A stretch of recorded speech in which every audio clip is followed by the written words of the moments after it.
நினைக்கிறதே பரலோகத்திலிருந்து உங்களுக்கு பாவமன்னிப்பு வேணும் அப்படின்னா நீ பிறரை மன்னிக்கப்படுவீங்க, அந்த விதையை விதைக்கப்படுவீங்க. ஆமென், ஹல்லேலூயா.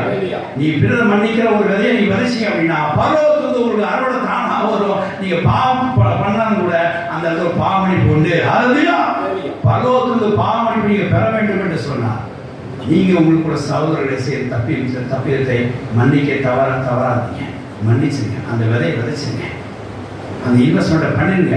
ஏற்ற வேளையில கர்த்தர் உங்களுக்கு அந்த அறுவடை கொடுப்பார். அது மன்னித்து கேட்ட அந்த ஆசீர்வாதம் கொடுப்பார். நீங்க ஏதாவது தப்பு பண்ணும்போது அது உங்களுக்கு